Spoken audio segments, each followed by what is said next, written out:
Quest presents an unabridged recording of A Plague of Crows by Douglas Lindsay, narrated by David Mccallion. Prologue. They'd probably have viewed things differently if Detective Inspector Leander had kicked the fuck out of me rather than the other way round. All right, regardless of the outcome of the manly posturing and handbags that it ultimately came down to, I have to hold my hand up, take responsibility for my own actions, and admit that I was banging his wife. But surely they would have taken into consideration that he's a workaholic deadbeat loser who had forgotten his wife existed, and that I was only giving her what she deserved. Had I not put him in hospital with a fractured jaw, a couple of broken ribs, and a punctured lung.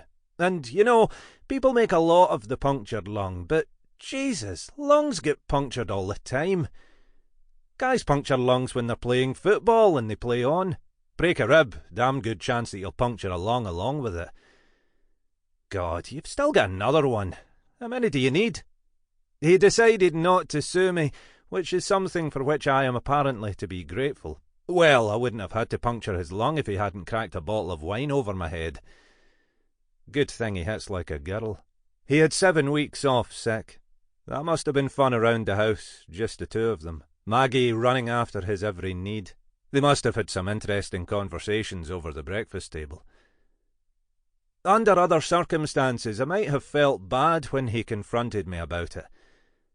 I'm not a completely heartless wanker. I felt some level of guilt about the fact that I was fucking the wife of another guy at the station. But Maggie, if you saw her, you'd know. How could I not? Leander oversnagged, and I mean seriously oversnagged. I saw a wedding photo of them around the house, and fair enough, on their wedding day they looked kind of natural. Almost like a couple. But over the years he's worked too many hours, suffered too much stress, drunk too much, smoked a few too many God knows what, and he's just running to sad middle age.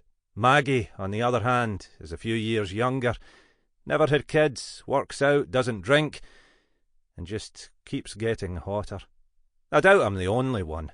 Don't care now, didn't care back then.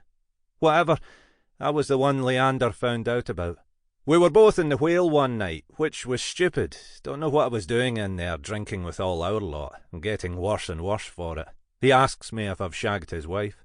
I say no, in the drunk kind of way that pretty much says, oh yes. But I'm thinking, you know anyway, you sad sacks. Sample complete. Ready to continue?